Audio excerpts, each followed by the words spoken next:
Thank you, Pedro.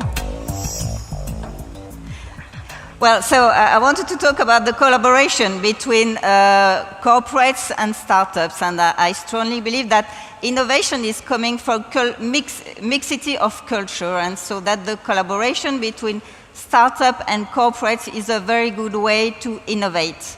And so what do startups need? They need talents, they need money, funding, and they need customers.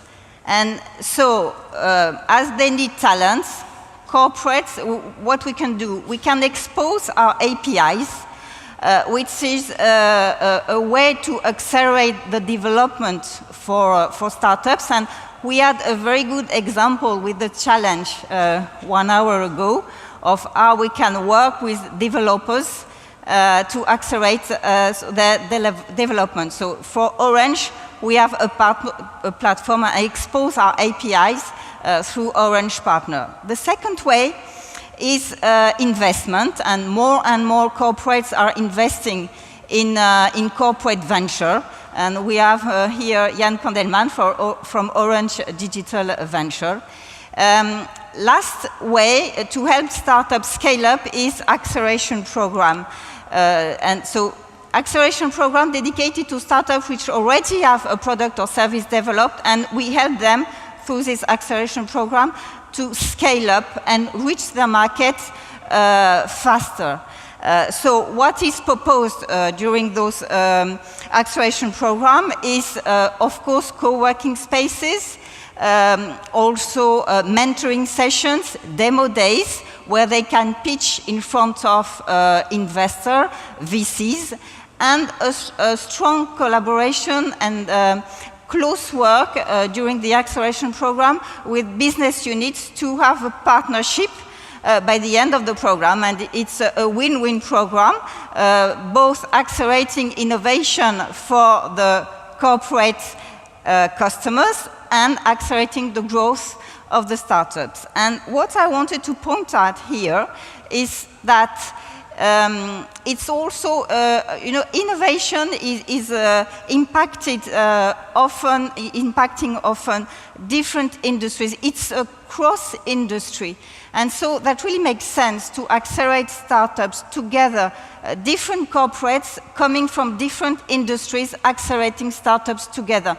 And we had a very good example here with a startup from Toulouse, Télégraphique, which was accelerated both by Orange, so Orange Fab, our accelerator program, and Cardiff, which is the insurance subsidiary from BNP Paribas, and that was a very good example. So that's cross-industries partnership with different corporates. But then there is also an issue. When you have a partnership in a country, the idea is to help the best of the startups to go international. And so, of course, through our footprint, but also that's why we decided to have a partnership with other telcos in other geographies. And complementary footprints, of course. So for Orange, our Orange Fab program, our acceleration program, we decided to partner with Telefonica, Deutsche Telekom, and Singtel, offering a potential reach of more than 1 billion customers all over the world to the startups. And I think that's really the idea of open innovation is also open acceleration, if I may say so. And so the different corporates working very closely together from different industries, from different geographies to help startups scale up. For some of them, the best of them, become global leaders. And then that's a way also for corporates, of course, to innovate, but also to contribute to economic growth and job creation. So thank you for your attention.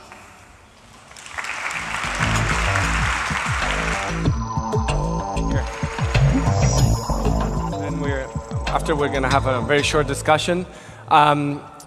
I think there's also a very interesting case very close to Europe about building a very powerful startup ecosystem over the last years. And that's the case of Israel, in particular of Tel Aviv. So we have Amit Kahman from the Tel Aviv municipality, and would love to hear your story a little bit. So you have another 5 minutes, and then I'll come back and ask you guys a couple questions. I need to steal it. Well, hello everyone. I'm very happy to be here.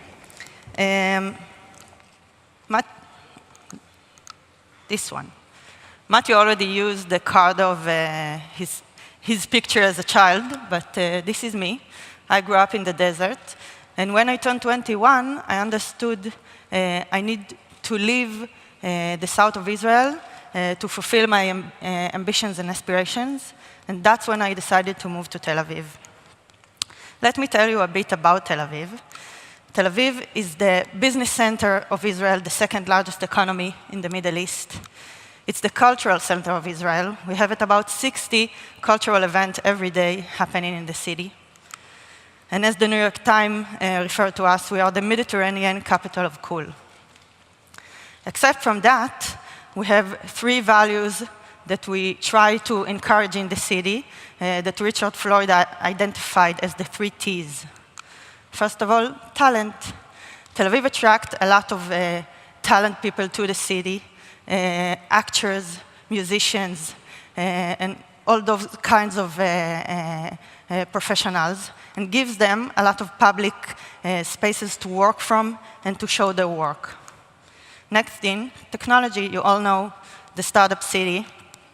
The city is networked with Wi-Fi all across the city, and we have public transportation applications that are made with the municipality and all those kinds of applications. The third and most important thing, in my opinion, is tolerance. Tel Aviv considered to be the most pluralist city in Israel and one of the most open in the world. It's a home for the gay community, and it's a very important value to us, the municipality, and we try to encourage that. All of those are attracting a lot of young people, such as myself, to the city, and we are currently the most youngest city in Israel and one of the youngest in the world, with 1/3 of the population between the ages of 18 to 35.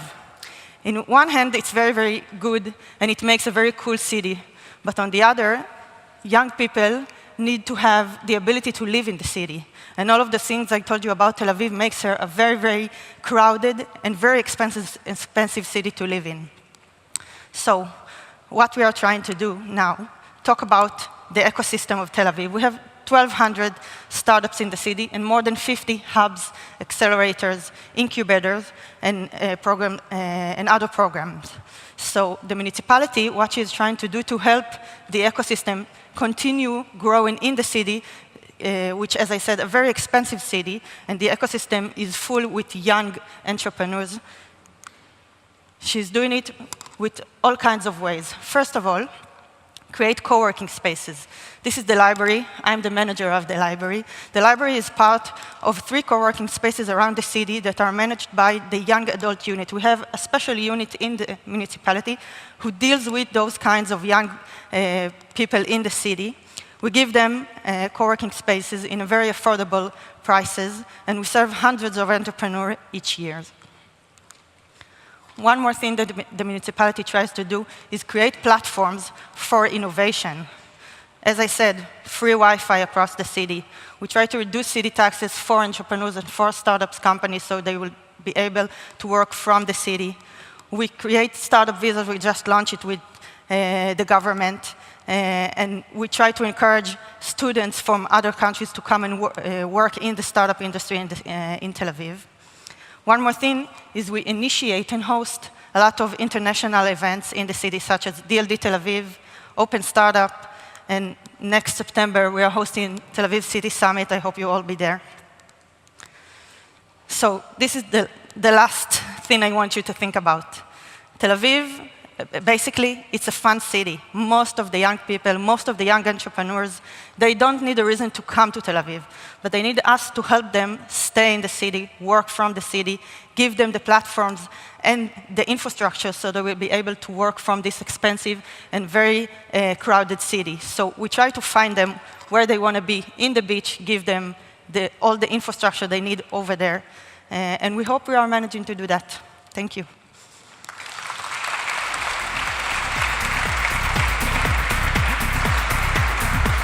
You can sit here, Amit, because I think we have a couple of minutes, not too much, but I wanted to ask you a couple of questions. So many of us have taken examples of the innovation ecosystem of places like Silicon Valley with a lot of venture capital funds and a very long tradition of investing in startups.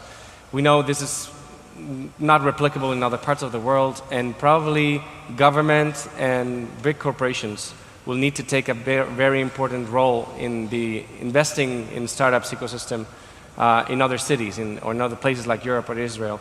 Very briefly, what are your ideas of what role should a corporation play and what role should the government play in this investment ecosystem in the startup world?